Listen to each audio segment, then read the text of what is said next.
نحمده ونستعينه ونؤمن به ونتوكل عليه ونعوذ بالله من شرور أنفسنا ومن سيئات أعمالنا من يهده الله فلا مضل له ومن يضلل فلا هادي له ونشهد أن لا إله إلا الله وحده لا شريك له ونشهد أن محمدا عبده ورسوله أرسله بالهدى ودين الحق ليظهره على الدين كله ولو كره المشركون اللهم صل على محمد وعلى آل محمد كما صليت على إبراهيم وعلى آل إبراهيم إنك حميد مجيد اللهم بارك على محمد وعلى آل محمد كما باركت على إبراهيم وعلى آل إبراهيم إنك حميد مجيد أما بعد فإن أصدق الكلام كلام الله وخير الهدي هدي محمد صلى الله عليه وسلم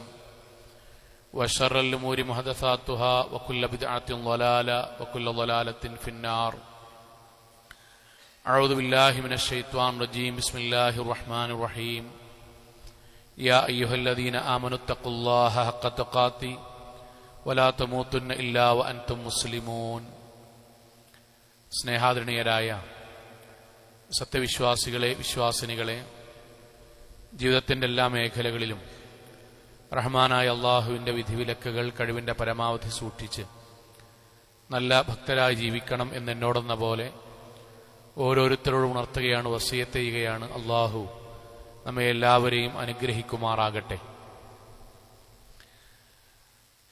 നമ്മുടെ ജീവിതത്തിൻ്റെ സന്തോഷമായ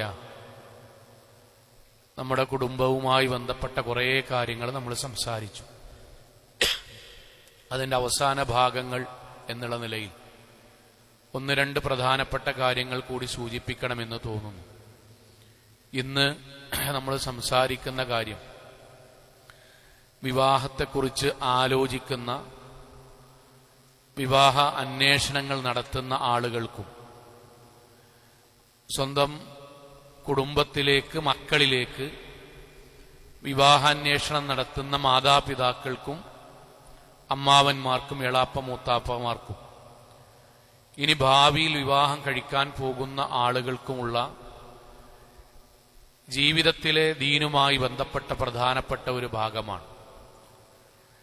നമ്മളെല്ലാവരും ഈ പറഞ്ഞ ഏതെങ്കിലും ഒരു വിഭാഗത്തിൽ പെട്ടതാണ് എന്നതുകൊണ്ട് ഒന്നുകിൽ നമ്മുടെ കുടുംബത്തിൽ നമ്മൾ വിവാഹം അന്വേഷിക്കുന്നുണ്ടാവും, മക്കൾക്കോ അല്ലെങ്കിൽ നമ്മൾക്ക് അത്രയും പ്രിയപ്പെട്ട രക്തബന്ധുക്കൾക്കോ വിവാഹം അന്വേഷിക്കുന്നുണ്ടാവും, അല്ലെങ്കിൽ വിവാഹപ്രായം എത്തി വിവാഹം അന്വേഷിക്കുന്ന യുവാക്കളോ യുവതികളോ ഈ ഖുത്ബ കേൾക്കുന്നുണ്ടാകും. ഇപ്പോഴില്ലെങ്കിലും പ്രായമായിട്ടില്ലെങ്കിലും ഭാവിയിൽ വിവാഹം കഴിക്കേണ്ടി വരുന്ന ആളുകളും ഉണ്ടാകും. സഹോദരങ്ങളെ, നമ്മുടെ നാട്ടിൽ പ്രായങ്ങളിൽ അല്പമൊക്കെ വ്യത്യാസമുണ്ട് എങ്കിലും 95% ആളുകളും പ്രായമായാൽ വിവാഹിതരാണ്. അതിൽ മഹാഭൂരിപക്ഷം ആളുകളും ഇസ്ലാമികമായ സന്തോഷത്തിലും ആനന്ദത്തിലും ജീവിതം കഴിച്ചുകൂട്ടുന്നവരുമാണ്. എന്നാൽ ജീവിതം വളരെ പ്രയാസകരമായി മുന്നോട്ടു പോകുന്ന ആളുകൾ നമ്മൾ കാണുന്നു. ഇവിടെ നമ്മൾ ആലോചിക്കേണ്ട ഒരു കാര്യം, എന്തുകൊണ്ടാണ് ഇസ്ലാമികമായി വിവാഹങ്ങൾ നടന്നിട്ടും, നിക്കാഹ് ഇസ്ലാമികമാണ്, വലീമ ഭക്ഷണം ഇസ്ലാമികമാണ്, വധൂവരന്മാർ ഇസ്ലാമികമാണ്, ഇങ്ങനെയൊക്കെ ആയിട്ടും എന്തുകൊണ്ടാണ് അള്ളാഹു പറഞ്ഞ കുടുംബജീവിതത്തിൽ നിന്ന് കിട്ടേണ്ട മവദ്ദത്തും റഹ്മത്തും സക്കീനത്തും ഒന്നും അത്തരം ആളുകൾക്ക് ലഭിക്കാത്തത് എന്നത് നമ്മൾ കല്യാണം കഴിക്കാൻ പോകുന്നവർ പഠിച്ചിട്ട് വേണം കല്യാണം കഴിക്കാൻ. അവനവന്റെ മക്കൾക്ക് വിവാഹം അന്വേഷിക്കുന്നവർ ഇതറിഞ്ഞിട്ട് വേണം വിവാഹം അന്വേഷിക്കാൻ. ഇതിലാദ്യം അറിയേണ്ട ഒരു കാര്യമുണ്ട്. എവിടെ നിന്നാണ് കുടുംബജീവിതത്തിൽ നിന്ന് കിട്ടുന്ന ആനന്ദവും സന്തോഷവും എവിടുന്നാണ് കിട്ടുക? ഒറ്റ സ്ഥലത്തുനിന്നേ കിട്ടുള്ളൂ, അള്ളാന്റെ ഏക്കെന്ന് മാത്രം. ഇത് മനസ്സിലുണ്ടാകണം കേട്ടോ. വജഅല ബൈനക്കും മവദ്ദത്തൻ വറഹ്മ എന്നതിന്റെ അർത്ഥം ഞാൻ അവർക്കിടയിൽ സ്നേഹവും കാരുണ്യവും ഉണ്ടാക്കി കൊടുക്കണം എന്നാണ്. ആരുണ്ടാക്കി കൊടുക്കണം? അള്ളാഹ് ഉണ്ടാക്കി തരണം. എന്റെയും എന്റെ ഇണയുടെയും നമ്മുടെ ഓരോരുത്തരുടെയും കുടുംബത്തിൽ ഭാര്യാഭർത്താക്കന്മാർക്കിടയിൽ സ്നേഹവും കാരുണ്യവും പരസ്പരമുള്ള വിട്ടുവീഴ്ചയും ഉൾക്കൊള്ളാനുള്ള കാരുണ്യവും ഒക്കെ അള്ളാഹു നമ്മൾക്ക് തരണം. അത് അള്ളാഹ് തരും, പടച്ചവന്റെ കരാറാണ്. പക്ഷെ അത് ആർക്കാണ് കിട്ടുക? അള്ളാഹു പറഞ്ഞ പോലെ വിവാഹത്തെ സമീപിക്കുന്നവർക്കാണ് അള്ളാഹ് അത് കൊടുക്കുക. അത് ന്യായമാണല്ലോ. ഇപ്പൊ നമ്മളൊരു കമ്പനി നടത്തുകയാണ്. ആ കമ്പനിയിലെ ജോലിക്കാർക്ക് നമ്മൾ മാസത്തിൽ 40,000 രൂപ കൊടുക്കുന്നു എന്ന് പറഞ്ഞാൽ ആ കമ്പനിയിലെ എല്ലാ ആൾക്കാർക്കും 40,000 രൂപ കൊടുക്കൂലല്ലോ. മറിച്ച് ആർക്കാ കൊടുക്കുക? ആ കമ്പനിയുടെ ഒരു ബൈലോ ഉണ്ടാകും. നമ്മൾ അവർക്ക് കൊടുക്കുന്ന ഒരു കരാറുണ്ടാകും. ആ കരാറ് വായിച്ച് ഇന്ന സമയം മുതൽ ഇത്ര സമയം വരെ ഇന്നാൽ ഇന്ന ജോലികൾ ഇത്ര സമയം കൊണ്ട് പൂർത്തിയാക്കുന്നവർക്കാണ് ആ പൈസ കിട്ടുക. ആ കരാറുകൾ വായിക്കുകയും എന്നാൽ അവിടെ തന്നിഷ്ടപ്രകാരം ജോലി ചെയ്യുകയും ചെയ്യുന്ന ഒരാൾ മാസാവസാനം വന്ന് എന്റെ ശമ്പളം എവിടെ 40,000 രൂപ എന്ന് ചോദിക്കുമ്പോ നമ്മൾ പറഞ്ഞൊരു ഉത്തരണ്ട്. അതെന്താണെന്നറിയോ? എടാ, ഞാൻ എന്നോട് കുറച്ച് കരാറ് പറഞ്ഞിരുന്നു, ആ കരാറിൽ 10 എണ്ണത്തിൽ 4 എണ്ണയെ പാലിച്ചിട്ടുള്ളൂ, പിന്നെ അങ്ങക്ക് എങ്ങനെയാണ് 40,000 രൂപ ശമ്പളം ഉണ്ടാകുക? ഇതേ കാര്യം നമ്മുടെ കുടുംബ ജീവിതത്തിന്റെ വിഷയത്തിലും നമ്മൾ മനസ്സിലാക്കേണ്ടതാണ്. അള്ള സന്തോഷവും സമാധാനവും നമ്മൾക്ക് തരും. അള്ളാന്റെ കരാറാണ്, ഉറപ്പാണ്.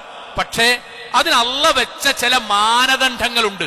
ആ മാനദണ്ഡങ്ങൾ നമ്മൾ പാലിക്കണം. ഇപ്പൊ ഖുർആനൊരു ആയത്തുണ്ട്, വലയൻസുറന്നല്ലാ, അള്ളാഹു നമ്മളെ സഹായിക്കും, ഉറപ്പാണ്.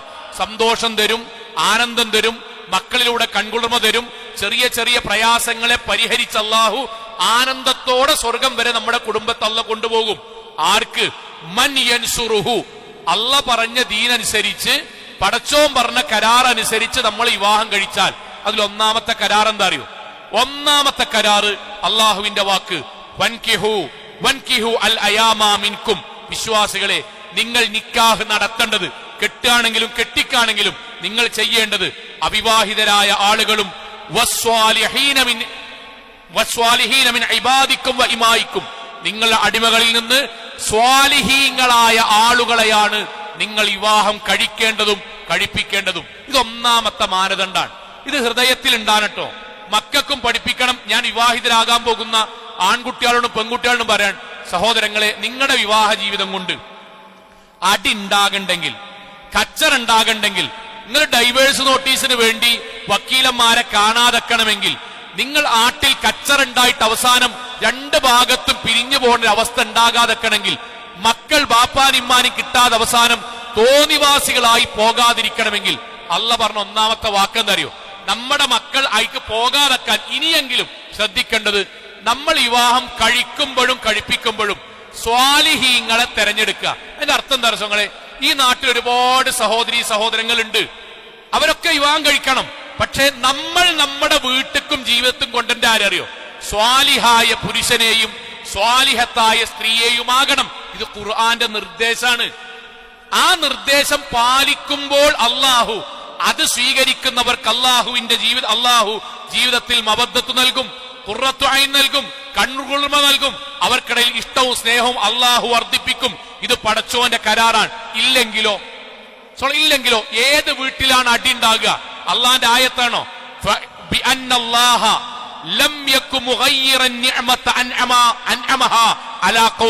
ഒരു സമൂഹത്തിന് പടച്ചോൻ കൊടുക്കാൻ വിചാരിച്ച നിഅമത്തുകളെ അള്ള മാറ്റൂല. കല്യാണം കൊണ്ട് അള്ള തരാന്ന് പറഞ്ഞ സന്തോഷം അള്ള മാറ്റൂല കൂട്ടരെ. എന്റെയും ഭാര്യയുടെയും ഇടയിൽ, നമ്മളുടെയും നമ്മുടെ ഇണകളുടെയും ഇടയിൽ, നമ്മളുടെയും മക്കളുടെയും ഇടയിൽ അള്ള ഉണ്ടാക്കും എന്ന് പറഞ്ഞ ഇഷ്ടവും സ്നേഹവും ഐക്യവും പരസ്പരമുള്ള മാതാപിതാക്കളും മക്കളും തമ്മിലുള്ള ആദരവും എല്ലാം പടച്ചോൻ ഒരിക്കലും അതിൽ ഒരു വ്യത്യാസം വരുത്തൂല. എപ്പൊന്നറിയോ? അവനാണ് പടച്ചോന്റെ ദീനിനെതിരായി അള്ള പറഞ്ഞ നിലപാടുകളിൽ മാറ്റം വരുത്തും വരെ. മാറ്റം വരുത്തിയ പിന്നെ പടച്ചോനെ ഒഴിവാക്കും. ഇത് നമ്മുടെ മനസ്സിൽ ഉണ്ടാകണം. ആർക്ക് കല്യാണം കഴിഞ്ഞുകൊണ്ട് സന്തോഷം കിട്ടൂല. ഞാൻ യുവാക്കളോടും യുവതികളോടും വിവാഹാന്വേഷിക്കുന്ന മാതാപിതാക്കളോടും പറയാം, കല്യാണം കഴിഞ്ഞുകൊണ്ട് സന്തോഷം കിട്ടൂല. നിക്കാഹ് ഖുത്ബ നടത്തിയോണ്ട് സന്തോഷം കിട്ടൂല. വലീമ കൊടുത്തോണ്ട് സന്തോഷം കിട്ടൂല. പടച്ചോൻ ഈ പറഞ്ഞതിനൊക്കെ പുണ്യം കിട്ടുമായിരിക്കും. സന്തോഷം കിട്ടണമെങ്കിൽ നമ്മൾ നമ്മുടെ കുടുംബത്തിലേക്ക് കൊണ്ടുവരുന്നവർ സ്വാലിഹത്തായ പെണ്ണാകണം, സ്വാലിഹായ ആണാകണം. ഇത് നമ്മൾക്ക് നമ്മുടെ ജീവിതത്തിലെ മാനദണ്ഡമാകണം. ഞാൻ ഇവിടെ ഇരിക്കുന്ന ഓരോരുത്തരോടും ഞാൻ അടക്കം ചോദിക്കുകയാണ്, സഹോദരങ്ങളെ, നമുക്ക് നമ്മുടെ ഇണകളിൽ നിന്ന് ഭർത്താക്കന്മാരോട്, വിവാഹം കഴിക്കാൻ പോണവരോട്, നിങ്ങൾക്ക് നിങ്ങളുടെ ഇണയിൽ നിന്ന് ഒരു ഭാര്യ എന്നുള്ള നിലക്ക് നിങ്ങൾ എന്താണ് ആഗ്രഹിക്കുന്നത്? കുറെ കാര്യമൊന്നുമില്ലല്ലോ. കുറെ കാര്യമുണ്ടോ? കയ്യമെങ്ങനെ എണ്ണ. വീട്ടിലൊരു സന്തോഷവും സമാധാനം അവരുടെ സ്വഭാവത്തിലൂടെ എനിക്ക് കിട്ടണം, അല്ലേ? ആണ്. പിന്നെ ഞാൻ ഇല്ലെങ്കിലും വീടൊന്ന് റാഇയത്തുൻ ഫീ ബൈത്തി സൗജിഹാനല്ലേ, ഭർത്താവിന്റെ വീട് ഒന്നെല്ലാം പോലെ കൊണ്ടടക്കണം. ഇന്റെ പനോടും മാണ്ടും നല്ല പോലെ നിൽക്കണം. മക്കളോട് നല്ല പോലെ പെരുമാറണം. എനിക്ക് ഖൈറുണ്ടാവുമ്പോൾ ഷെറുണ്ടാവുമ്പോൾ കൂടെ നിൽക്കണം. ജീവിതത്തിൽ സന്തോഷകരമായി നയിക്കണം. ഈ 5-8 കാര്യങ്ങളാണ് നമ്മൾ നമ്മുടെ ഇണയിൽ നിന്ന് ആഗ്രഹിക്കുന്നത്. അങ്ങനെയല്ല ഭർത്താക്കന്മാരെ? ആണ്. വിവാഹം കഴിക്കാൻ പോണ യുവാക്കളെ, നിങ്ങൾ അങ്ങനെയല്ലേ ആഗ്രഹിക്കുന്നത്? നിങ്ങളുടെ ഇണയിൽ നിന്ന് ഇതല്ല ആഗ്രഹിക്കുന്നത്. അതെ, യുവതികളെ, വിവാഹിതരാകാൻ പോകുന്ന യുവതികളെ, പ്രിയപ്പെട്ട വിവാഹാന്വേഷണം നടത്തുന്ന മാതാപിതാക്കളെ, ഒരു പെൺകുട്ടി ഒരു ഇക്കാക്കയിൽ നിന്ന് എന്താ ആഗ്രഹിക്കണത്? ഇക്കാക്കെന്നെ ആദരിക്കണം. എനിക്ക് ഒരുപാട് സ്വപ്നമുണ്ട്, കഴിവിന്റെ പരമാവധി ചെയ്തെന്നാ മതി. ഇന്റെ വാപ്പാനിമാനി സ്വന്തം ബാപ്പിയുമായിട്ട് കാണുക, വല്ലാതെ ഉപദ്രവിക്കുകയോ ദേഷ്യപ്പെടുകയോ ഒന്നും ചെയ്യണ്ട, ഇന്റെ കൂടെ നിന്നെന്നാ മതി. സഹോദരങ്ങൾ, ഇത്രയൊക്കെ തന്നെ ഒരു പെൺകുട്ടി ആഗ്രഹിക്കുന്നുള്ളൂ. ശരി, ഇതാണല്ലോ നമ്മുടെ ആഗ്രഹം. ഇങ്ങനെ ജീവിച്ചാൽ നമുക്ക് സന്തോഷം കിട്ടൂലേ? ഇതിനെന്താണ് ഒരു പെൺകുട്ടിക്കും ആൺകുട്ടിക്കും ഉണ്ടാകേണ്ടത്? നമ്മൾ ഒരാൺകുട്ടി സ്വന്തം ഇണയോട് ഏറ്റവും നന്നായി പെരുമാറാൻ ആ ആൺകുട്ടിക്ക് എന്താ വേണ്ടത്? തൊലി വെളുപ്പാണോ? കുറ്റമല്ല, ആലോചന കേട്ടോ. തൊലി വെളുപ്പാണോ അല്ലെങ്കിൽ തൊലി കറുപ്പാണോ? 1.75 സെന്റിമീറ്റർ ആണോ 1.68 സെന്റിമീറ്റർ ആണോ? പൂച്ചക്കണ്ണാണോ കറുത്ത കണ്ണാണോ? ഏതാ വേണ്ടി? MBBS ആണോ +2 ആണോ? ഇവിടെ ഇരിക്കുന്ന ഓരോരുത്തർക്കും ഇതിൽ എന്നെക്കാൾ അറിവുണ്ട്. എന്താണ് എന്റെ മാനദണ്ഡം? ഇതൊന്നും ഈ സന്തോഷത്തിനും ഈ ആനന്ദത്തിനും ഈ ആഹ്ലാദത്തിനും മാനദണ്ഡമല്ല എന്ന് ഈ പള്ളി മുഴുവൻ പറയും. MBBS പഠിച്ചാലും +2 പഠിച്ചാലും, കറുത്തവനാണെങ്കിലും വെളുത്തവനാണെങ്കിലും ഹൈറ്റ് കൂടിയവനാണെങ്കിലും ഹൈറ്റ് കുറഞ്ഞവളാണെങ്കിലും ആരാണെങ്കിലും, മനസ്സിൽ ദീനുണ്ടോ ഈ സന്തോഷം കിട്ടും. മനസ്സിൽ ദീനില്ലേ, ഈ നാട് മുഴുവൻ ഉൾക്കൊള്ളാൻ പറ്റുന്ന സമ്പത്തുണ്ടെങ്കിലും ആ വീട്ടിൽ കച്ചറയാകും. 4 AC വെച്ച വീട്ടിന്റെ ഉള്ളിൽ കുടുംബ പ്രശ്നം കൊണ്ട് ഉരുകിയൊലിക്കും. എന്തേ കാരണം? ദീനില്ല. ബാക്കിയൊക്കെ ഉണ്ട്. അതുകൊണ്ടാണ് പ്രവാചകൻ സല്ലല്ലാഹു അലൈഹി വസല്ലമ അതുതന്നെ നമുക്ക് പറഞ്ഞത്. വിശ്വാസിയായ ഒരു മനുഷ്യൻ, ഇപ്പൊ നമ്മൾ ആലോചിച്ച് നോക്കി, നമ്മൾ ആഗ്രഹിക്കുന്ന ഈ കാര്യം നടക്കാൻ, നമ്മുടെ ഇണകളിൽ നിന്ന് നമ്മൾ പ്രതീക്ഷിക്കുന്ന കാര്യങ്ങൾ നടക്കാൻ പ്രവാചകന്റെ വാക്കെന്താ അറിയോ? ഇദാ ആതാക്കും, നമ്മളിലേക്ക് ഒരാൾ വരികയാണ്, മൻ തർലൗന ദീനഹു വ ഖുലുഖഹു, നല്ല ദീനിയായ സ്വഭാവമുണ്ട്, നല്ല ദീനിയായ പെരുമാറ്റമുണ്ട്, പടച്ചോനെ പേടിക്കുന്നു എന്ന് നമുക്കറിയാം. എങ്കിൽ അള്ളാന്റെ വാക്ക് ഫസവ്വിജൂഹു, നിങ്ങൾക്ക് ഇണക്കമുണ്ടെങ്കിൽ നിങ്ങൾ കല്യാണം നടത്തണം. എങ്ങനെ പറയാൻ കാരണം രസങ്ങളെ? എന്തേ പറയാൻ കാരണം അറിയോ? ആനന്ദവും സന്തോഷവും ആണ് ദുനിയാവിൽ ആഗ്രഹിക്കണതെങ്കിൽ അത് ജീവിതത്തിൽ അനുഭവിക്കുന്നവർ ദീനിയായി കല്യാണം കഴിച്ചവരാണ്. കാരണം എന്താ അറിയോ? ദീനില്ലോന് ഉറപ്പാണ് അവൻ ഈ ദുനിയാവ് കൊണ്ട് നിൽക്കൂല. ഒരാൾ ദീനുള്ള ഒരാൾ വിവാഹം കഴിക്കുകയാണെങ്കിൽ അവന്റെ മനസ്സിലറിയാം, ഞാൻ എന്റെ ഭാര്യയെ കൈവീട്ടിലേക്ക് കൊണ്ടുവന്നത് പടച്ചോന് കൊടുത്ത കരാറിന്റെ അടിസ്ഥാനത്തിലാണ്. അവൾക്ക് ഞാൻ ഭക്ഷണം കൊടുത്ത എനിക്ക് സ്വർഗമുണ്ട്. അവളോട് മാന്യമായി പെരുമാറിയാൽ പടച്ചോൻ എന്നെ ആദരിക്കും. എന്റെ മക്കൾക്ക് ഞാൻ അധ്വാനിച്ചാൽ ആ ഓരോ അധ്വാനത്തിനും പടച്ചോൻ സ്വർഗത്തിന്റെ ദറജ ഉയർത്തും. എനിക്ക് ദേഷ്യം വരുന്ന വാക്ക് പറയുമ്പോ ഞാൻ ഖാലിബീനൽ ഗൈള, കോപം അടക്കിപ്പിടിച്ച് സാരല്ല എന്ന് വെച്ചാൽ പടച്ചോൻ എനിക്ക് ദറജ ഉയർത്തും.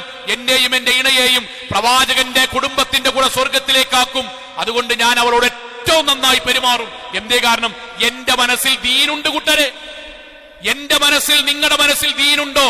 നിങ്ങളുടെ വീട്ടിൽ നിങ്ങളുടെ ഭാര്യ സന്തോഷം അനുഭവിക്കും. നമ്മുടെ ഭാര്യക്ക് ദീനുണ്ടോ? ഇക്കാക്ക പറയുന്ന ഒരു വാക്ക് അവൾക്ക് ഇഷ്ടമില്ലെങ്കിലും സാരല്ല, ഞാൻ എന്റെ വാപ്പ പറഞ്ഞ അമ്മ പറഞ്ഞ ക്ഷമിക്കോലോ. ഇക്കാക്കിന്റെ വാപ്പാനേക്കാൾ ഉമ്മാനേക്കാളും സ്ഥാനമുണ്ടല്ലോ. അതുകൊണ്ട് ഇക്കാക്ക പറഞ്ഞൊരു കാര്യം ഞാൻ ക്ഷമിച്ചാൽ അറ്റമില്ലാത്ത കൂലി അള്ളാഹു എനിക്ക് തരും. കാക്കാക്ക് ചെയ്യുന്ന ഓരോ ചെറിയ കർമ്മങ്ങളും സുന്നത്ത് നമസ്കാരത്തെക്കാൾ പുണ്യമുള്ള കാര്യമായിട്ട് പടച്ചോൻ രേഖപ്പെടുത്തി വെക്കും. ഇക്കാക്കാന്റെ വാപ്പാനിമാനെ നോക്കിയാൽ ഇസ്ലാമിന്റെ മാർഗത്തിൽ ജിഹാദ് ചെയ്ത കൂലി എനിക്ക് കിട്ടും. എന്റെ മക്കളെ നോക്കിയാൽ അവരെത്ര കാലം ദീനിയായി ജീവിക്കണോ അതിന്റെ മുഴുവൻ കൂലിയും എന്റെ ഖബറിലേക്ക് വരും. അതുകൊണ്ട് എന്റെ വീട്ടിൽ എന്റെ വാക്കുകൊണ്ട് എന്റെ പ്രവർത്തനം കൊണ്ട് ഒരു പ്രശ്നം ഉണ്ടാകാൻ പാടില്ല എന്ന് ഒരു പെൺകുട്ടി തീരുമാനിക്കും. എപ്പോൾ കൂട്ടരെ? എപ്പോ? ഒരു മരുവോൾ അങ്ങനെ തീരുമാനിക്കും. എപ്പോ? മനസ്സിൽ ദീനുണ്ടാവുമ്പോ. അപ്പൊ നമ്മൾ കുടുംബജീവിതം സന്തോഷകരമാണ് ഒരു കുടുംബജീവിതം നമുക്ക് കിട്ടണമെങ്കിൽ യുവാക്കളെ നിങ്ങൾ ആരെയാണ് തെരഞ്ഞെടുക്കേണ്ടത്? ദീനുള്ള ആ കൂട്ടത്തിൽ വെളുപ്പുണ്ടായിക്കോട്ടെ, ആ കൂട്ടത്തിൽ പഠിപ്പുണ്ടായിക്കോട്ടെ, ആ കൂട്ടത്തിൽ ഇവിടെ നിന്ന് ദൂരമുണ്ടായിക്കോട്ടെ, ആ കൂട്ടത്തിൽ എന്തൊക്കെയുണ്ടോ അതൊക്കെ ഉണ്ടായിക്കോട്ടെ, പക്ഷെ ദീൻ ഒന്നാം സ്ഥാനത്ത് വരണം.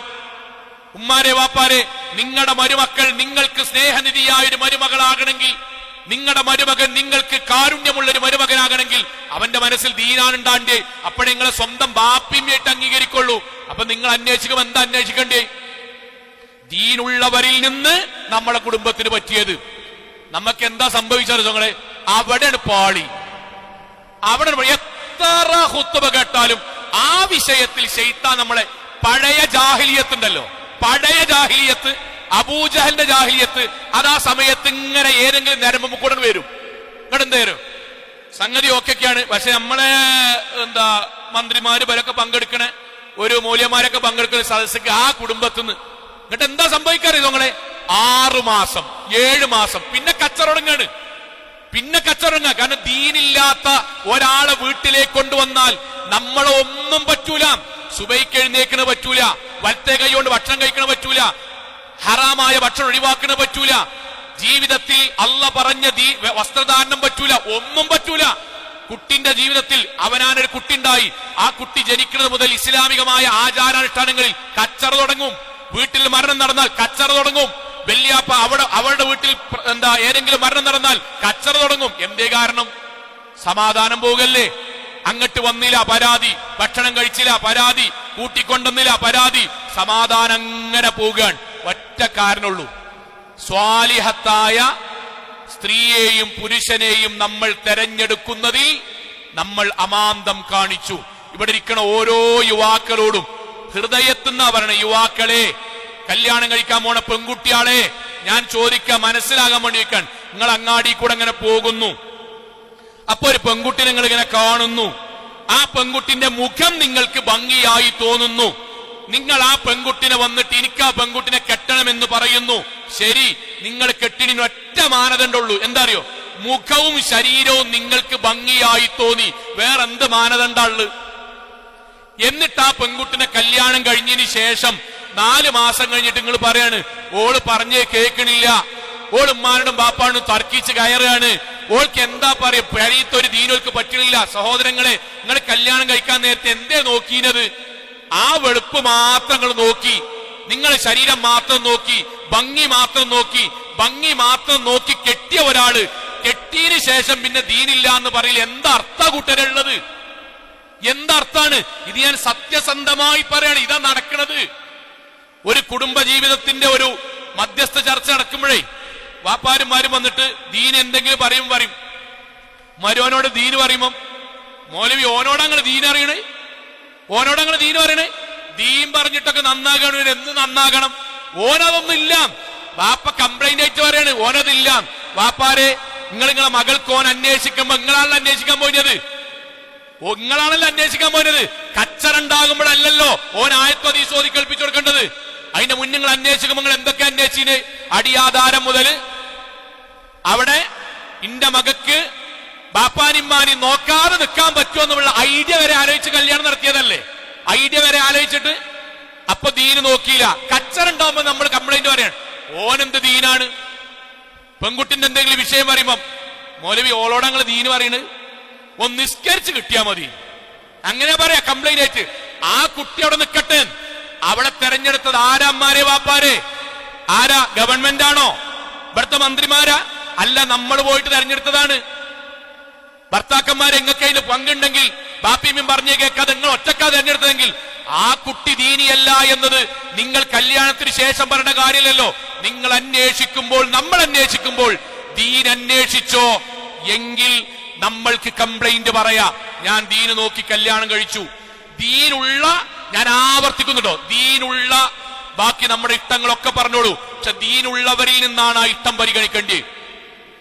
അത് നമ്മൾ ചെയ്യാതെ കുടുംബജീവിതം തുടങ്ങി, ഖുത്ബ നമ്മൾ കേട്ട് നമ്മൾ വീട്ടിലെത്തി, എന്നിട്ട് നമ്മളെ ഖുത്ബക്ക് പോലും വരാത്ത ആൾക്കാര് ഇതേപോലെ മാറണമെന്ന് വിചാരിച്ചാൽ നടക്കൂല. ഞാനിവിടെ കല്യാണം വിവാഹം കഴിക്കാൻ പോലോട് വരാൻ യുവാക്കളെ, ഈ ഹരൊക്കെ നിൽക്കും, ഈ ഹാരമൊക്കെ വ്യക്തിപരമായിട്ട് സംസാരിക്കാൻ കഴിയില്ല. അതുകൊണ്ട് മിമ്പർന്ന് പറഞ്ഞു ഈ ചൊറുക്കൊക്കെ നിൽക്കും. നിങ്ങൾ കല്യാണം കഴിച്ചോട് സംസാരിച്ചോണ്ടി ഈ ഭംഗിയൊക്കെ നിൽക്കും. അവനാന്റെ ഇണ പെൺകുട്ടിയോട് പറയാൻ നിങ്ങൾ മസിൽ കണ്ടിട്ടും ഇൻസ്റ്റഗ്രാമിലെ ചിത്രം കണ്ടിട്ടും അവൻ എന്നെ കെയർ ചെയ്യുന്ന വാപ്പാനേക്കാൾ ഉമ്മാനേക്കാൾ എന്നുള്ള ഈ നാട്ടിലത്തെ ചെറിയ ചെറിയ ലോക്കൽ ചിന്താഗതി കൊണ്ടിട്ടും നിങ്ങൾ കല്യാണത്തിൽ ഏർപ്പെടുമ്പം ആലോചിച്ചോളിൻ, അവനാന്റെ ജീവിതത്തിൽ തലമുറകളോളം ജീവിക്കേണ്ട ഒരു ബന്ധത്തിന് നിങ്ങൾ തുടക്കം കുറിക്കാൻ പടച്ചോന്റെ ബർക്കത്തില്ലെങ്കിൽ ഈ ദുനിയാവിൽ ഏറ്റവും വലിയ സങ്കടം അനുഭവിക്കേണ്ടി വരും. അതില്ലാതെക്കാൻ അള്ളാഹ് പറഞ്ഞത് എന്ത്? ദീന് നിങ്ങൾ പരിഗണിച്ചോളൂ, എങ്കിൽ ബാക്കി ഞാൻ തരാം. റസൂൽ സല്ലല്ലാഹു അലൈഹി വസല്ലം പറഞ്ഞ സുപരിചിതമായ ഹദീസ് എല്ലാവർക്കും അറിയില്ലേ? എല്ലാവർക്കും ഹദീസാണ്. തുൻകഹുൽ മർഅതു ലി അർബഅ. നാട്ടില് 4 കാര്യങ്ങളുടെ പേരിൽ കല്യാണം നടക്കാറുണ്ട്. അല്ല മുസ്ലിമീങ്ങൾ 4 വിഭാഗത്തിൽ നിന്ന് കെട്ടലുണ്ട് എന്നല്ല. നമ്മളെ നാട്ടില് 4 ടൈപ്പ് കല്യാണം നടക്കാറുണ്ട്. ഒന്ന് ലിമാലിഹ, പൈസയും നോക്കി കെട്ടും. ഒരു ബിസിനസ്സുകാരാണ്, ബിസിനസ്സുകാർ കെട്ടിക്കിണി കുഴപ്പമൊന്നുമില്ല, ഒരു കുഴപ്പമില്ല. പക്ഷെ ഓലെ മാനദണ്ഡം എന്താ അറിയോ? മാനദണ്ഡം പൈസയാണ്. രണ്ടാമത്തതോ വലി ജമാലിഹ, ചൊറുക്കാണ്, ഭംഗിയാണ്. അതാണ് മാനദണ്ഡം. ബാക്കിയൊക്കെ ഭംഗിയുള്ള കൂട്ടത്തിൽ പഠിപ്പുണ്ട്, ഭംഗിയുള്ള കൂട്ടത്തിൽ ദൂരം കുറവാണ്, ഭംഗിയുള്ള കൂട്ടത്തിൽ അവനാന്റെ കുറച്ചൊക്കെ ജോലിയുമായി പൊരുത്തപ്പെട്ടു പോണതാണ്. ഭംഗിക്കാണ് പ്രാധാന്യം. പൈസന്റെ കൂട്ടത്തിൽ വാപ്പ പള്ളിക്കൊക്കെ പോണ വാപ്പയാണ്, പൈസന്റെ കൂട്ടത്തിൽ വിദ്യാഭ്യാസം ഉണ്ട്, പൈസയാണ് പ്രാധാന്യം. മൂന്നാമത്തത് വലിയ ഹസബിഹ, തറവാടും നമ്മൾ വലിയ തറവാടാണ്. ജാഹിലിയത്തിന് ചിന്തയാണ്, ഇൻഷാ അല്ലാഹ് നമുക്ക് പറയാം. തറവാട് ചിന്ത ജാഹിലിയത്താട്ടോ. അത് മനസ്സിലിപ്പുണ്ടെങ്കിൽ ഇസ്ലാം പൂർണ്ണമായിട്ടില്ല എന്നാണ്. ഓക്കെ, അതിന്റെ പേരിലും കല്യാണം നടക്കും. നാലാമത്തത് വലിയ ദീനിഹ, ദീനിന് 1ാം സ്ഥാനം നൽകി ബാക്കി അതിന്റെ കൂടെ ചേർത്ത് നടക്കുന്ന കല്യാണം.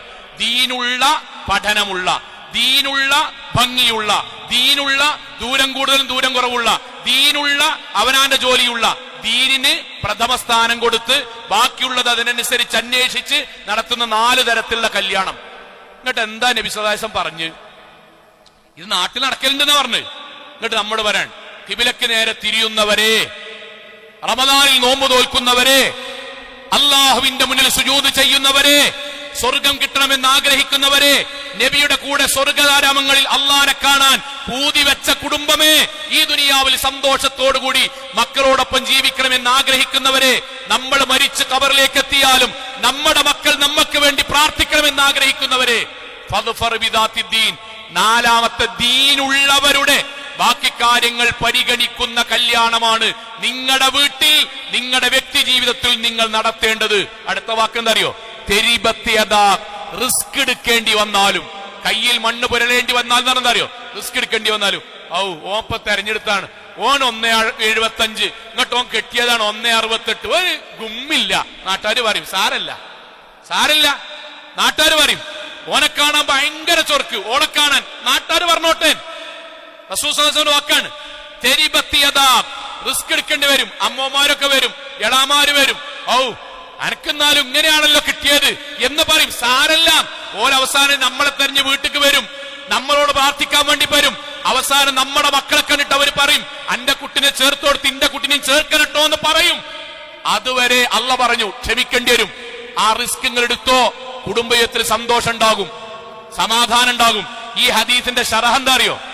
നമ്മുടെ മനസ്സിന് ആനന്ദം തന്നെ വാക്കാൻ എന്താ അറിയോ? ബുശ്ശിറ, അല്ലാഹ് സന്തോഷ വാർത്ത അറിയിച്ചു. അന്നൽ ബറക്കത്ത, ഓരോ വാക്ക് ശ്രദ്ധിക്കാൻ കേട്ടോ.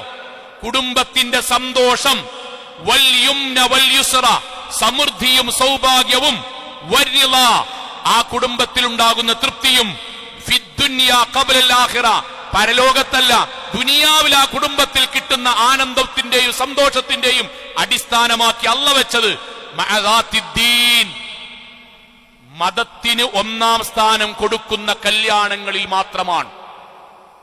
ബാക്കി എന്താ അറിയോ? കമാ അന്നൽ ഗമ്മ, എന്നാൽ ദുഃഖം, വന്നക്ദ, പ്രശ്നങ്ങൾ, അമ്മായിയും മരക്കളും തമ്മിലുള്ള പ്രശ്നം, ഭാര്യ ഭർത്താക്കന്മാർ തമ്മിലുള്ള പ്രശ്നം, സംശയം, അടി, ചവിട്ട്, കുത്ത്, മധ്യസ്ഥ ശ്രമങ്ങൾ എല്ലാം നടക്കുന്നത് വൽഹമ്മ വശൂം, സകല വൃത്തിയേട് നടക്കുന്നത് ദീനിന് 1ാം സ്ഥാനം കൊടുക്കാത്ത കുടുംബങ്ങളിലാണ്. ഇതിങ്ങനെ പറയാനുള്ള കാരണം എന്താ അറിയോ? വാപ്പാരെ, ചിലപ്പോ നമ്മള് കല്യാണം കഴിക്കുന്ന സമയത്ത് അത്ര ദീനൊന്നും ആവൂല. പക്ഷെ ഇപ്പൊ നമുക്കിത് ബോധ്യപ്പെട്ടല്ലോ, നമ്മുടെ നാവുണ്ടെങ്കിൽ എന്ത് പറയുന്നറിയോ, ദീനൊന്നും നോക്കിയിട്ട് കാര്യമില്ല. അല്ല, ദീൻ എന്ന് പറഞ്ഞാൽ പടച്ചോനെ പേടിയുള്ള മുസ്ലിമായ നല്ല സ്വഭാവവും നല്ല പെരുമാറ്റവും അത് ദീനിന്റെ ഭാഗമാണ്. അതുള്ള ഒരു ആൺകുട്ടിയെ ഒരു പെൺകുട്ടിയാണ് നമ്മൾ തെരഞ്ഞെടുക്കേണ്ടി. അവരുടെ എല്ലാം വീണ്ടും പറയാൻ ചോളെ അവനാന്റെ കുട്ടിക്ക് ഒരു കല്യാണം കഴിക്കാൻ, അവൻ എഞ്ചിനീയറിംഗ് നോക്കിക്കോളി, എന്താ പ്രശ്നം? പക്ഷെ ആ നോക്കണിയിൽ ഒരു കാറ്റഗറി ഇല്ലേ, ഏതാണ്? സ്വാലിഹീങ്ങളിൽ എഞ്ചിനീയറിംഗ് നോക്കുക, സ്വാലിഹീങ്ങളിൽ ദൂരം കുറഞ്ഞ പോലെ നോക്കിക്കോളി, സ്വാലിഹീങ്ങളിൽ 1.68 1.75 നോക്കിക്കോളി, സ്വാലിഹീങ്ങളിൽ ഹൈറ്റ് കൂടിയ പോലെ ഹൈറ്റ് കുറഞ്ഞ പോലെ നോക്കിക്കോളി. അതാണ് ദീന്. അല്ല, ഇതൊന്നും നോക്കണ്ടെന്നല്ല, ഇതൊക്കെ നോക്കണം. പക്ഷെ ഏതിൽ നിന്നാകണം? സ്വാലിഹീങ്ങളിൽ നിന്നാകണം. അതില്ലാതെ കെട്ടുമ്പം നമുക്ക് വിവാഹം കഴിക്കുമ്പം നമ്മുടെ നാട്ടിൽ ഇപ്പോഴും എന്താ അറിയോ, വിവാഹം കഴിക്കുമ്പം ഒരു കാഴ്ചപ്പാടാണ്. അതെന്താ വെച്ചാൽ എനിക്കോളെ കിട്ടിയാ മതി, എനിക്കോനെ കിട്ടിയാ മതി. എന്തേ? ഓളെ വാപ്പാന്റെ സമ്പത്തോണ്ട് ബിസിനസ് തുടങ്ങണം, അതിന് കെട്ടുക. ഓക്കെ, ഞാനും ഓളും ഒരേ വൈബാണ്, പുതിയ ട്രെൻഡാണ്. ഞാനും ഓളും ഒരേ വൈബാണ്, ഓളേന്ന് ഒന്നിച്ചാണ്. അങ്ങനെ ഞങ്ങൾ ഭയങ്കര അങ്ങോട്ടും ഇങ്ങോട്ടും ഭയങ്കര ഫ്രണ്ട്സാണ്. ഫ്രണ്ട്സിനെ പോലെയാകണം ദാമ്പത്യം എന്നാ കേൾക്കുന്നത്. അതുകൊണ്ട് ഞങ്ങൾ കെട്ടി. അപ്പൊ എന്തിനാ കെട്ടിയത്? വൈബ് അടിക്കാൻ വേണ്ടി കെട്ടിയതാണ്. ടൂർ പോകാൻ ഒന്നിച്ചുണ്ടാകും, ഫുഡ് സ്പോട്ട് കാണുമ്പോൾ അവിടേക്ക് പോകാൻ ഒന്നിച്ചുണ്ടാകും, അവിടേക്ക് ഓരോ സ്ഥലത്തേക്കും പുതിയ അതിനൊന്നിച്ചുണ്ടാവും, ജോലി സ്ഥലത്തുനിന്ന് ഒന്നിച്ചു പോകാനുണ്ടാവും, അതിന് കെട്ടിയതാണ്. വേറെ മാനദണ്ഡമൊന്നുമില്ല. ഞാൻ ഭംഗി നോക്കി കെട്ടിയതാണ്. സഹോദരങ്ങളെ, കെട്ടിനോടുകൂടി പിന്നെ നമ്മൾ എന്ത് പറയരുതറിയോ? ഓളിന്റെ ഒപ്പം നിസ്കരിക്കാല്ല എന്ന് പറയരുത്. കാരണം നിസ്കാരം നോക്കിയിട്ടല്ല കെട്ടിയേ. ഓള് നമ്മളുടെ കൂടെ, അവൻ നമ്മുടെ കൂടെ ടൂറിനില്ലെങ്കിൽ പറയാം, കാരണം ഞാൻ ടൂർ പോകാൻ വേണ്ടി കെട്ടിയതാണല്ലോ, ഞാൻ ഭംഗി നോക്കിയിട്ട് കെട്ടിയതാണല്ലോ, ഞാൻ ജീവിതത്തിൽ ഓളെ വാപ്പാന്റെ സമ്പത്ത് കണ്ടിട്ട് കെട്ടിയതാണല്ലോ. അത് കിട്ടുക, അതിനു വേണ്ടി കെട്ടിയോൻ പിന്നീട് ദീനിന്റെ ഭാഗമായി കിട്ടേണ്ട ആനന്ദവും സന്തോഷവും കിട്ടാത്തതിന് കംപ്ലൈന്റ് പറഞ്ഞ കാര്യമില്ല. നേർക്ക് നേരെ പറയാൻ, 2 വാട്ടിന്റെ ബൾബ് വാങ്ങിയിട്ട് എനിക്കെന്തുകൊണ്ടാണ് 100 വാട്ടിന്റെ വെളിച്ചം കിട്ടാത്തത് എന്ന് പറയുന്നവനെ നമ്മൾ വിഡ്ഢി എന്ന് പറയും. വീട്ടിലെ കൂളർ വാങ്ങിയിട്ട് ഏസിന്റെ തണുപ്പില്ല എന്ന് പറയുന്നത് നമ്മൾ എന്താ പറയോ? എടാ, വാങ്ങണത് ഏസി ആകുമ്പോഴേ അതിന്റെ തണുപ്പുണ്ടാകുള്ളൂ. 100 വാട്ടിന്റെ ബൾബ് വാങ്ങിയാലേ അതിന്റെ വെളിച്ചം ഉണ്ടാവുള്ളൂ. 2 വാട്ടിന്റെ ബൾബ് വാങ്ങിയാൽ ഉണ്ടാവില്ല. ദീന് തെരഞ്ഞെടുക്കുന്നവർക്ക് അല്ല കൊടുക്കുന്നു പറഞ്ഞ സന്തോഷവും സമാധാനവും ദീന് തെരഞ്ഞെടുക്കുന്നവർക്ക് അല്ല കൊടുക്കുള്ളൂ. അല്ലെങ്കിൽ ദീനിലേക്ക് കൊണ്ടുവരണം. റസൂലുള്ളാഹിന്റെ 2 ഹദീസും കൂടി വായിച്ചാൽ ഈ വിഷയത്തിൽ പൂർണ്ണമായി. റസൂലുള്ളാഹിന്റെ ഹദീസ് എന്താ അറിയോ? ഓരോരുത്തരും, ഞാനിത് ബോധപൂർവം പെൺകുട്ടികളത് ശരിക്കും കേൾക്കാനാണ്. പെൺകുട്ടികളെ, ആൺകുട്ടികളെ, ലാ തുസവ്വിജു അന്നിസാഅ, നിങ്ങൾ സ്ത്രീകളെ, അത് പുരുഷന്മാരെയും കല്യാണം കഴിക്കരുത്. ലിഹുസ്നിഹിന്ന, ഭംഗി മാത്രം കണ്ടിട്ട്. ഇത് അള്ളാഹുവിന്റെ വിണ്ണിൽ നിന്ന് മണ്ണിലേക്ക് ഇറങ്ങിയ വഹിയാ കൂട്ടരെ. നിങ്ങൾ ബസ് സ്റ്റോപ്പിൽ കാത്തുക്കണ കണ്ടിട്ട് കണ്ണെനിക്ക് ഇഷ്ടപ്പെട്ടു, എനിക്കിങ്ങനെ ഡാൻസ് ഇഷ്ടപ്പെട്ടു, ഫേസ്ബുക്കിലെ ഫോട്ടോ ഇഷ്ടപ്പെട്ടു എന്ന് പറഞ്ഞിട്ട് മാത്രങ്ങൾ കല്യാണം കഴിക്കരുത്. ആ ഭംഗി നിങ്ങൾക്ക് ദീനില്ലെങ്കിൽ നിങ്ങളുടെ ജീവിതം നശിപ്പിക്കും. വിശദീകരിക്കാൻ ഒരു ഖുത്ബ പറയേണ്ടി വരും. ദീനില്ലാത്തവരെ ഭംഗില്ലേ? ഇപ്പോഴും മോളെ ഫേസ്ബുക്കിൽ രാത്രി 11 മണിക്ക് ലൈവിലാണ്. ഓൾക്കാരൊക്കെ ഫ്രണ്ട്സ് ഉണ്ട്, മൂപ്പർക്കാർക്കൊക്കെ ഫ്രണ്ട്സ് ഉണ്ട്. ഞാൻ പറഞ്ഞാലൊന്നും കേൾക്കൂല, പഴയ ഫ്രണ്ട്സ് ആണെന്ന് പറയുന്നത്. ഫുൾ ടൈം അങ്ങനെയാണ്. എനിക്ക് മാത്രം കിട്ടില്ല, നാട്ടുകാർക്ക് മൊത്തം കിട്ടുകയാണ്. എന്തേ കാരണറിയോ? ഭംഗിണ്ട്. ആൾക്കാരിങ്ങനെ പറയും, കല്യാണം കഴിച്ചതിന് ശേഷം എനിക്ക് ചൊർക്ക് കുറച്ച് കുറഞ്ഞിട്ടില്ലേ, അപ്പൊ വീണ്ടും പുട്ടിടാൻ തുടങ്ങാണ്. ദീനില്ല, ഭംഗി മാത്രം നോക്കി കെട്ടി. കല്യാണത്തിന്റെ സമയത്ത് ആൾക്കാർ പറഞ്ഞു, ആൽബത്തിൽ ഭയങ്കര ലുക്കാനടാ, എനിക്ക് പടച്ചോൻ നിഅമത്താക്കി തന്നതാണടാ, നമ്മളെ കുടുംബത്തിൽ ആർക്കും ഇത്ര ചൊർക്കുള്ള പോലെ കിട്ടിയില്ലടാ. എത്ര ദിവസം? 1.5 മാസം, തക്കാരം തീരും വരെ. പിന്നെ പുറത്തേക്ക് ഇറങ്ങണ പേടി. കാരണം 2-3 ആൾക്കാരോട് കണ്ട പിന്നെയും വർത്താനം പറയും. ഭംഗി അഹങ്കാരമാക്കി, ദീനില്ലെങ്കിൽ ഭംഗി അഹങ്കാരമാക്കി മാറ്റും. റസൂലുള്ളാഹിന്റെ ഹദീസ്, യുഹ്ലികുഹുന്ന, നിങ്ങളെ കുടുംബം തകർക്കും. രണ്ടാമതിന്റെ പിന്നെ ഹദീസിന്റെ വാക്യം എന്താ അറിയോ? വലാ തുസവ്വിജൂഹുന്ന, വിശ്വാസികളെ നിങ്ങൾ കല്യാണം നടത്തരുത്, നിങ്ങൾ കല്യാണം കഴിക്കരുത്. ലി അംവാലിഹിന്ന, പൈസ മാത്രം നോക്കിയിട്ട് കെട്ടരുത്. കാരണം ഫഅസാ അംവാലുഹുന്ന അൻ തുത്ഗിയഹുന്ന, പണത്തിന്റെ പേരിലാണ് കല്യാണമെങ്കിൽ പണം കുറഞ്ഞാൽ ആ ഇഷ്ടം പോകും. പണം കൂടിയാൽ ആർക്കാണോ കൂടിയത് അവന് ഈഗോയുണ്ടാകും, നിങ്ങൾക്കിടയിൽ പരസ്പര സ്പർദ്ധയുണ്ടാകും. മറ്റൊരാളുടെ പൈസ കൊണ്ട് നിങ്ങൾ ബിസിനസ് തുടങ്ങിയാൽ മരിക്കും വരെ നിങ്ങൾ കിടന്നപ്പം ഞാനാണ്ടായിരുന്നത്, എന്റെ വാപ്പാന്റെ പൈസ ഉണ്ടായിരുന്നത്, അന്ന് വിൽക്കാന്റെ പണ്ടാണ്ടായിരുന്നത്, മരിക്കും വരെ നിങ്ങൾക്ക് സമാധാനം ഉണ്ടാവില്ല. ജീവിതത്തിൽ ദീനില്ലാത്തോരെ പൈസ നോക്കി കല്യാണം കഴിക്കരുത്. ഇത് മൊത്തം അള്ളി റസൂലും പറഞ്ഞിട്ട് ഞാൻ വീണ്ടും പറയും, യുവാക്കളെ നിങ്ങൾ വെറുതെ കല്യാണം കഴിച്ച് പെടരുത്. കല്യാണം കഴിച്ചാൽ സന്തോഷം വേണോ, ദീനിയായി കല്യാണം കഴിച്ചോളി. പെൺകുട്ടിയാളെ ചുമരിന് ചേർത്ത് നിർത്ത്, കഴുത്തിന് പിടിക്കാത്ത ബന്ധാണോ നിങ്ങൾക്ക് വേണ്ടി? ആനന്ദമുള്ള ബന്ധാണോ വേണ്ടിയത്? സ്വർഗം വരെ നീണ്ടു നിൽക്കുന്ന ബന്ധാണോ വേണ്ടിയത്? പടച്ചോൻ പറഞ്ഞ മാതിരി വിവാഹം കഴിച്ചോളിൻ. ആ വിവാഹത്തിലാണ് സന്തോഷവും ആനന്ദവും ഉണ്ടാകുക. അതുകൊണ്ടാണ് ഇസ്ലാമിയ ഒറ്റ സംഭവം പറയാ മനസ്സിലേക്ക് ഓർമ്മ വരാൻ. നമ്മൾ ഉമർ ഇബ്നുൽ ഖത്താബ് റളിയല്ലാഹുവിന്റെ കാലഘട്ടത്ത് പാലിൽ വെള്ളം ചേർക്കുന്ന ഒരു പെൺകുട്ടിയെ പറ്റി മദ്രസയിൽ നിന്ന് പഠിച്ചില്ലേ? അതുവരെ നമ്മൾ പഠിച്ചിട്ടുള്ളൂ. ബാക്കിയുണ്ട്. എന്താണെന്നറിയോ? ഉമ്മ പാലിൽ വെള്ളം ചേർക്കാൻ വേണ്ടി കുട്ടിനോട് പറയുന്നു. കുട്ടി പറയുന്നു, ഉമ്മ പാലിൽ വെള്ളം ചേർക്കാൻ പറ്റില്ല, അല്ല കാണൂലേ? അപ്പൊ ഉമ്മ പറയാണ്, ഈ നട്ടപ്പായരൊക്കെ അല്ല കാണൂലല്ലോ. അപ്പൊ കുട്ടിന്റെ വാക്ക്, ഉമർ ഇബ്നുൽ ഖത്താബ് റളിയല്ലാഹു അൻഹു നമ്മുടെ ഖലീഫ കാണൂലേ? പാലിൽ വെള്ളം ചേർക്കാൻ പാടില്ല, നിയമല്ലേ? ആ സമയത്ത് ഉമ്മ പറയണേ, ഈ നട്ടപ്പാതിരക്ക് നമ്മുടെ ഖലീഫ ഇവിടെയൊന്നും ഉണ്ടാകില്ലല്ലോ. ഉമ്മ ഖലീഫ കണ്ടിട്ടില്ലെങ്കിലും അള്ളാഹു കാണുന്നില്ലേ? ഇത് കേൾക്കാൻ ആര്? ആ രാജ്യത്തിന്റെ ഭരണാധികാരിയായ ഉമർ ഇബ്നുൽ ഖത്താബ് റളിയല്ലാഹു അൻഹു. അതുവരെ നമ്മൾ കേട്ടുകണ്. ബാക്കി എന്താ അറിയോ? ഉമർ ഇബ്നുൽ ഖത്താബ് റളിയല്ലാഹു അൻഹു പോയി, വീട്ടിലെത്തി മകൻ ആസിമിനോട് പറഞ്ഞു, ആസിമേ കല്യാണം ആലോചിക്കല്ലേ,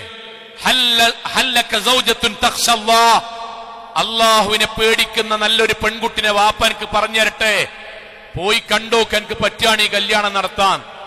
ആ കല്യാണത്തിലൂടെ ഉണ്ടായ ലോകാത്ഭുതങ്ങളിൽ ഒരാളുടെ പേരാണ് ഉമർ ഇബ്നുൽ അബ്ദുൽ അസീസ് റളിയല്ലാഹു അൻഹു, രണ്ടാം ഉമർ. എയിലുണ്ടായതറിയോ? പാൽക്കാരി പെൺകുട്ടിയുടെ ജീവിതത്തിലേക്ക് ഖലീഫയുടെ മകൻ ദീനിന്റെ പേരിൽ ഒന്നിച്ചതിന്റെ ബാക്കി പത്രം അല്ല കൊടുത്തതാണ്. ചരിത്രത്തിൽ തുല്യതയില്ലാത്ത ഉമർ അബ്ദുൽ അസീസ് റളിയല്ലാഹു അൻഹു എന്ന പേരക്കുട്ടി ഉണ്ടായത്. ഫാത്തിമ ബീവിയെ അലി റളിയല്ലാഹു അൻഹു കെട്ടാൻ പ്രവാചകൻ പറഞ്ഞ ഒരൊറ്റ മാനദണ്ഡം, ഒരേ ഒരു മാനദണ്ഡം, തഖിയാണ്, ദീനാണ്. അലി ഭക്തനാണ്, സ്വഭാവവിശുദ്ധിയുള്ള ആളാണ്, അധ്വാനിക്കുന്നവനാണ്, കുട്ടിനെ പോറ്റിക്കോളും. അതിന്റെ ബാക്കിയാണ് അള്ളാഹു ഹസൻ ഹുസൈൻ റളിയല്ലാഹു അൻഹുമയിലൂടെ ലോകാത്ഭുതങ്ങൾ തീർത്തത്. സഹോദരങ്ങളെ, നമ്മളെ വീട്ടിൽ, നമ്മളെ കുടുംബത്തിൽ സന്തോഷ സമാധാനം ഉണ്ടാകണം. നിലവിൽ വിവാഹം കഴിച്ചവർ സ്വന്തം കുടുംബത്തെ ദീനിയാക്കുക. കല്യാണം ആലോചിക്കുന്നവർ ദീനിൽ നിന്ന് ഒരിക്കൽ പോലും, ഒരു ഇഞ്ച് പോലും മാറരുത്. ദീനും സ്വഭാവവിശുദ്ധിയും ഉള്ളവരിൽ നിങ്ങൾ നിങ്ങളുടെ കോഴ്സ് നോക്കിക്കോളൂ, ജോലി നോക്കിക്കോളൂ, വെളുപ്പും കറുപ്പും നോക്കിക്കോളൂ, ഉയരങ്ങൾ നോക്കിക്കോളൂ, ദൂരം നോക്കിക്കോളൂ, കഷണ്ടി നോക്കിക്കോളൂ, മുടി നോക്കിക്കോളൂ. ദീനുള്ളവരിൽ നിന്ന് നോക്കിക്കോളൂ. ദീനില്ലാത്തവരെ നിങ്ങൾ തെരഞ്ഞെടുത്തോ, പടച്ചോൻ കുടുംബജീവിതത്തിൽ ബിരിയാണി കുറക്കൂല, വീട് കയറ്റൽ കുറക്കൂല, സൽക്കാരം കുറക്കൂല, സന്തോഷം കുറക്കും, സമാധാനം കുറക്കും. അവിടെ ചിലപ്പോൾ ലഹരി വരും, സംശയം വരും, ഈഗോ വരും, കച്ചറുണ്ടാകും. ഓരോ സെക്കൻഡും ദുനിയാവിൽ പ്രശ്നം കൊണ്ട് ജീവിക്കേണ്ടി വരും. അള്ളാഹു കാത്തുരക്ഷിക്കുമാറാകട്ടെ.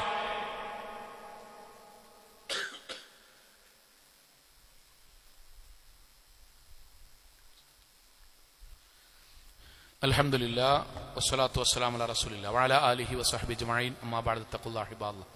ഒരിക്കൽ കൂടി അള്ളാഹുവിനെ സൂക്ഷിച്ചുകൊണ്ട് ജീവിക്കണം എന്ന് എന്നോടെന്ന പോലെ ഓരോരുത്തരോടും ഉണർത്തുകയാണ്. സഹോദരങ്ങളെ, എല്ലാവർക്കും അറിയുന്നൊരു സംഭവം കൂടി പറയാം. ഞാൻ ഈ പറയുന്നതിന്റെ ഒരു ഗൗരവം ഇനിയുള്ളൊരു തലമുറക്ക് മനസ്സിലാകാനാണ്.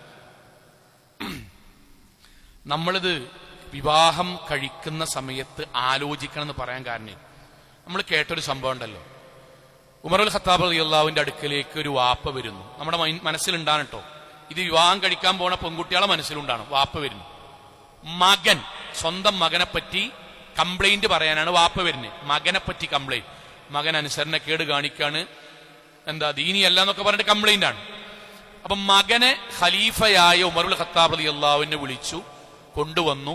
മകനോട് ചോദിച്ചു, വാപ്പ പറഞ്ഞ കംപ്ലൈന്റ് ശരിയാണോ? മകൻ തല താഴ്ത്തിയിട്ട്, അമീറുൽ മുഅ്മിനീൻ, ഇന്ത്യക്ക് അങ്ങനെ അബദ്ധം പറ്റിക്കണെങ്കിൽ പറ്റൂല, ഞാനൊരു ഖലീഫയായതുകൊണ്ട് ഒരു കാര്യം ചോദിക്കട്ടെ എന്ന് ചോദിച്ചു. മകൻ കേട്ടോ, ചോദിച്ചോളൂ എന്ന് പറഞ്ഞു. ഈ വാപ്പാരോട് ഞങ്ങൾക്ക് ചെയ്യേണ്ട കടമകൾ ഉണ്ടല്ലോ, അത് ഞാൻ പാലിക്കാത്തത് കൊണ്ടാണ്. ശരിയാണ്, ഞാൻ ശ്രമിക്കാം. പക്ഷെ എനിക്ക് അറിയേണ്ടത്, ദീനിൽ ബാപ്പാർക്ക് ശരിക്കും കേൾക്കണം, ബാപ്പാർക്കും ഉമ്മാർക്കും ഞങ്ങളോട് വല്ല കടമയുണ്ടോ? അപ്പൊ അമീറുൽ മുഅ്മിനീൻ പറഞ്ഞു, ഉണ്ടല്ലോ, പ്രധാനമായും 3 കടമുണ്ട്. അതിൽ ഒന്നെന്താ അറിയോ? ഞങ്ങളെ ഹദീസ് ഒന്നാമത്തത് യുഹസ്സിന മൗളിഅ ഉമ്മിഹി, നിങ്ങൾക്ക് നൽകുന്ന ഉമ്മയെ നന്നാക്കി തരണം. തിരിച്ചുമ്മാരെ മക്കൾക്ക് കൊടുക്കണ വാപ്പാനെ നല്ല വാപ്പയെ കൊടുക്കണം. ആ വാചകം ഒന്ന് മലയാളത്തിൽ പറയട്ടോ. നമ്മുടെ കുട്ടിയാക്ക് നമ്മൾ കൊടുക്കണ ഉമ്മ നല്ലതാണ്, നമ്മളെ കുട്ടിയാക്ക് നമ്മൾ കൊടുക്കണ വാപ്പ നന്നാകണം. അതെപ്പോഴാ? കുട്ടി ജനിച്ചതിന് ശേഷം അല്ല. എനിക്കിതാ കല്യാണത്തിന് ശേഷം മക്കൾ ഉണ്ടാകാൻ പോവും. ഈ നാട്ടിൽ കുറെ വൃത്തികെട്ടോലും നല്ല മക്കളുണ്ട്.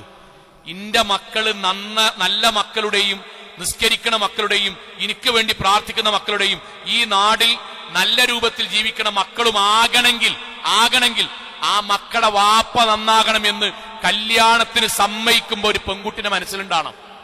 ആ നല്ലത് ഏതാ? ഇൻസ്റ്റഗ്രാമിൽ നിന്ന് കണ്ടു കിട്ടണതോ ആണോ? ആ നല്ലതേതാ സഹോദരങ്ങളെ? റോട്ടുമ്പക്കത്ത് കണ്ടു കിട്ടണതോ അതോ നാട്ടുകാരെ പിടിച്ച് കെട്ടിക്കണതോ? പാപ്പാരെ, ഇത് ദീനാണ്.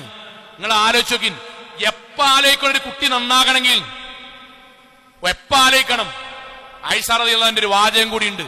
നമുക്ക് നല്ല കുടുംബം വേണമെന്ന് അറിയില്ല, നമ്മൾ പറയില്ലേ വാചകം, തറവാട്ട് പറഞ്ഞ ഒരു വാചകം. ആ വാചകം തെറ്റാണ്, പക്ഷെ ഒരു ആശയം പറയില്ലേ, ചില കുടുംബങ്ങളിൽ വളരുന്ന കുട്ടികൾക്ക് ആ സംസ്കാരം ഉണ്ടാകുന്നറിയില്ലേ? ആ സംസ്കാരം നന്നാകാൻ മാതാപിതാക്കൾ ശരിക്ക് കേൾക്കണം, ഞാനടക്കം. നമ്മുടെ കുടുംബത്തിന്റെ സംസ്കാരം നന്നാകാൻ നല്ല സ്വഭാവം, നല്ല പെരുമാറ്റം, പക്വത, ജീവിതത്തിൽ ഉണ്ടാകേണ്ട അവധാനത, മനുഷ്യരോട് കാണിക്കേണ്ട പെരുമാറ്റത്തിലെ കുലീനത, ഇത് മുഴുവൻ സംസ്കാരത്തിന്റെ ഭാഗാൻ. അത് നന്നാകാൻ നമ്മളങ്ങനെ ആഗ്രഹിക്കണല്ലോ. നമ്മുടെ കുട്ടി ഒരു പള്ളിക്ക് വന്നാൽ പള്ളിയിൽ മാന്യമാകണം, സ്കൂൾക്ക് വന്നാൽ അധ്യാപകരുടെ മുന്നിൽ മാന്യമാകണം, അവരെക്കാൾ മുതിർന്നവരോട് കാണുമ്പോൾ അവിടെ മാന്യമാകണം. ഒരു വീട്ടിലേക്ക് വിരുന്നാർക്കാൻ പോകുമ്പോൾ അവിടെ ആകെ അലമ്പാക്കിന് പകരം അവിടെ ഏറ്റവും നല്ല കുട്ടികളാകണം, കുടുംബമാകണം. അതിന് അള്ളാഹിന്റെ പ്രവാചകൻ സല്ലല്ലാഹു അലൈഹി വസല്ലം പറഞ്ഞതിലൂടെ പ്രവാചകന്റെ ഭാര്യ ആയിഷ റളിയല്ലാഹു അൻഹ പറഞ്ഞ വാക്കെന്താ അറിയോ? നമ്മൾ പറയാൻ അഹ്സിനു മവാളിഅ നുത്ഫിക്കും, നമ്മളുടെ ബീജം നിക്ഷേപിക്കുന്ന സ്ഥലങ്ങൾ നമ്മൾ ശുദ്ധമാക്കണം. എന്തേ കാരണം? ഫഇന്നൽ ഇർഖ ദസ്സാസ്, നമ്മുടെ കുലീനത, നമ്മുടെ കുടുംബ പാരമ്പര്യം, ആ വിവാഹ ബന്ധത്തിൽ നമ്മൾ നടത്തുന്ന പരസ്പരമുള്ള സ്നേഹപ്രകടനത്തിലൂടെയാണ് തുടങ്ങുന്നത്. അതുകൊണ്ട് കൂടെ ഇണയാക്കുന്നവരെ, ഒരുമിച്ച് ജീവിക്കുന്നവരെ, നല്ലതും ദീനിയായ ബന്ധമുള്ളവരെ നിങ്ങൾ തെരഞ്ഞെടുത്തോളൂ. പടച്ചവൻ ആ കുടുംബത്തെ കുലീനതയുള്ള, സംസ്കാരമുള്ള നല്ല കുടുംബമാക്കി മാറ്റും. അതുകൊണ്ട് നമ്മുടെ നിലവിൽ വിവാഹം കഴിച്ചവർ പള്ളികളിലേക്കും ക്ലാസ്സുകളിലേക്കും നമ്മുടെ കുടുംബത്തെ, ആണാകട്ടെ പെണ്ണാകട്ടെ, പരമാവധി കൊണ്ടുവരാൻ. നമുക്കന്ന് ചിലപ്പോൾ അറിവുണ്ടാകണമെന്നില്ല, പക്ഷെ നമ്മുടെ അടുത്ത നമ്മുടെ മക്കൾക്ക് വേണ്ടി തിരയുമ്പോ, യുവാക്കളെ, വിവാഹം കഴിക്കാത്തവരെ, പെൺകുട്ടികളെ, നിങ്ങൾക്ക് വേണ്ടി നിങ്ങൾ വിവാഹം ആലോചിക്കുമ്പോൾ അള്ളാഹുവിന്റെ ദീൻ പറഞ്ഞ ഈ കാര്യം മുഖവിലക്കെടുത്ത് നന്നായി ജീവിക്കുക. അപ്പോൾ അള്ളാഹുവിന്റെ അനുഗ്രഹം ഉണ്ടാകും. ചെറിയൊരു കാര്യം കൂടി, നമ്മുടെ നാടുകളിൽ SIR-ന്റെ ഭാഗമായിട്ടുള്ള കാര്യങ്ങൾ നടന്നുകൊണ്ടിരിക്കാൻ എല്ലാവർക്കും നല്ല ബോധമുണ്ടാകും. എങ്കിലും പറയാൻ, ആ കാര്യത്തിൽ ഒരു ശ്രദ്ധയും ഒരു ഓർമ്മപ്പെടുത്തലും ഉണ്ടാകണം. ഭയമല്ല, ഒരു ശ്രദ്ധയുണ്ടാകണം. നമ്മുടെ ഓഫീസർമാർ, അവർ നമ്മൾക്ക് സഹായം ചെയ്യാൻ വേണ്ടി വരുന്നവരാണ്. അവർ വരുന്ന ദിവസം അന്വേഷിച്ചറിഞ്ഞ് ആ ദിവസങ്ങളിൽ ദീർഘമായ യാത്രകളൊക്കെ പരമാവധി ഒഴിവാക്കി നമ്മൾ ശേഖരിച്ചു വെക്കേണ്ട റിക്കാർഡുകൾ നമ്മൾ ശേഖരിച്ചു വെച്ച് നമ്മുടെ വീട്ടിലേക്ക് കടന്നു വന്ന് നമ്മുടെ മകളെ പോലെ സ്വീകരിക്കേണ്ട നമ്മുടെ മരുമക്കളുടെ രേഖകളൊക്കെ നമ്മൾ വാങ്ങിവെച്ച്, നമ്മുടെ മാതാപിതാക്കൾ അതുപോലെ നമ്മുടെ വല്ലിപ്പമാർ അവരുടെ രേഖകൾ ഉണ്ടോ എന്ന് പരിശോധിച്ച് അതിന്റെ കൃത്യമായ കാര്യങ്ങൾ നമ്മൾ ചെയ്യണം. അലംഭാവം കാണിക്കരുത്. മറ്റു സംസ്ഥാനങ്ങളിൽ നടപ്പിലാക്കിയതിന്റെ ചില ഭാഗങ്ങൾ നമ്മൾക്ക് ഭയപ്പെടുത്തുന്നതായതുകൊണ്ടാണ് ഇത്ര ഗൗരവത്തോടുകൂടി പറയുന്നത്. ഗൾഫ് നാടുകളിലെ നമ്മുടെ കുടുംബക്കാർ, നമ്മുടെ സഹോദരങ്ങൾ, അവരുമായി ബന്ധപ്പെട്ട രേഖകളും നമ്മൾ ശേഖരിച്ചു വെക്കണം. സമയമുണ്ട്, പക്ഷെ ഈ ഒരു മാസം നമ്മൾക്കിത് ശേഖരിച്ച് നമ്മുടെ വീടുകളിലേക്ക് ഉദ്യോഗസ്ഥന്മാർ വരുന്ന സമയമാണ്. അതുകൊണ്ട് രേഖകൾ എടുത്തു വെക്കുക. എന്തെങ്കിലും പോരായ്മകളോ പ്രശ്നങ്ങളോ പ്രയാസങ്ങളോ ഉണ്ടെങ്കിൽ നമ്മുടെ മെമ്പർമാരോട്, ഉദ്യോഗസ്ഥന്മാരോട് അത്തരം കാര്യങ്ങൾ സംസാരിക്കുക. സഹോദരങ്ങളെ, വ്യത്യസ്ത രാഷ്ട്രീയ പാർട്ടിക്കാരുണ്ട്, വ്യത്യസ്ത യുവവിഭാഗങ്ങളുണ്ട്. എല്ലാവരും ഇത്തരം കാര്യങ്ങളിൽ നമ്മുടെ ആളുകൾക്ക് സഹായകരമാകുന്ന ഹെൽപ്പ് ഡെസ്കുകളും മറ്റു സേവനങ്ങളും നടത്തണം. അള്ളാഹു അനുഗ്രഹിക്കുമാറാകട്ടെ. നമ്മുടെ ജീവിതത്തിൽ വന്നുപോയ ചെറുതും വലുതുമായ മുഴുവൻ തെറ്റുകുറ്റങ്ങളും റഹ്മാനായ നാഥ നീ ഞങ്ങൾക്ക് വിട്ടുപുറത്ത് മാപ്പാക്കി തരണമേ റഹ്മാനെ. കത്തിയാൾ നരകത്തിൽ നിന്നും കഠിനമായ ശിക്ഷയിൽ നിന്നും അതിശക്തമായ പരലോകത്തിലെ വിചാരണയിൽ നിന്നും നാഥ നീ ഞങ്ങളെല്ലാവരെയും കാത്തുരക്ഷിക്കണമേ റഹ്മാനെ. അള്ളാഹു ഞങ്ങളുടെ കുടുംബജീവിതത്തിൽ സമാധാനവും സന്തോഷവും ബർക്കത്തും നൽകി നീ അനുഗ്രഹിക്കണമേ റഹ്മാനെ. അള്ളാഹു ഞങ്ങളുടെ മക്കൾക്ക് നാഥ കൺകുളിർമയുള്ള കുടുംബജീവിതം നൽകി അനുഗ്രഹിക്കണമേ റഹ്മാനെ. അള്ളാഹുവെ ഞങ്ങളുടെ വരുമാനങ്ങളിൽ ഹലാലായ വർധനവും ബർക്കത്തും നൽകി നീ അനുഗ്രഹിക്കണമേ റഹ്മാനെ. അള്ളാഹുവെ ഞങ്ങളുടെ കൂട്ടത്തിൽ ശാരീരികമായും സാമ്പത്തികമായും മാനസികമായും കുടുംബപരമായും ഒരുപാട് പ്രയാസങ്ങൾ അനുഭവിക്കുന്ന ആളുകളുടെ നാഥ എല്ലാവരുടെയും പ്രയാസങ്ങൾ നീ ദൂരീകരിക്കണമേ റഹ്മാനെ. അള്ളാഹുവെ ഗൾഫ് നാടുകളിൽ വിദേശ നാടുകളിൽ ഞങ്ങൾക്കായി അധ്വാനിക്കുന്ന ഞങ്ങളുടെ കുടുംബക്കാർക്ക് നാഥ സമാധാനവും സമാശ്വാസവും നൽകി നീ അനുഗ്രഹിക്കണമേ റഹ്മാനെ. അള്ളാഹുവെ ലോകത്തിന്റെ വ്യത്യസ്ത ഭാഗങ്ങളിൽ കഷ്ടതകൾ അനുഭവിക്കുന്ന സാധുക്കളായ ഞങ്ങളുടെ സഹോദരങ്ങൾക്ക് നാഥ ജീവിതത്തിൽ സമാധാനവും സൗഖ്യവും നൽകി അനുഗ്രഹിക്കണമേ റഹ്മാനെ. അള്ളാഹുവെ ലോകത്തെവിടെ വെച്ച് എങ്ങനെ മരണപ്പെടേണ്ടി വന്നാലും ശിർക്കില്ലാതെ ബിദ്അത്തില്ലാതെ ഖുറാഫാത്തില്ലാതെ ധീരമുവഹിദുകളായി ജീവിച്ച് മരണപ്പെട്ടു പോകാൻ നാഥ നീ ഞങ്ങൾക്ക് തൗഫീക്ക് നൽകണമേ റഹ്മാനെ.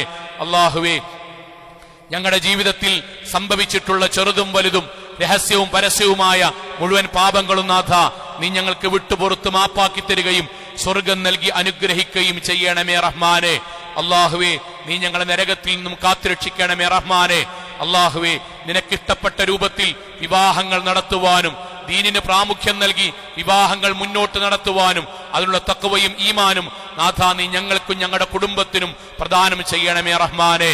اللهم اغفر للمؤمنات والمسلمين والمسلمات الأحياء منهم والأموات إنك مجيب الدعوات يا قاضي الحاجات. اللهم أجرنا من النار اللهم أجرنا من النار اللهم أجرنا من النار. ربنا آتنا في الدنيا حسنة وفي الآخرة حسنة وقنا عذاب النار.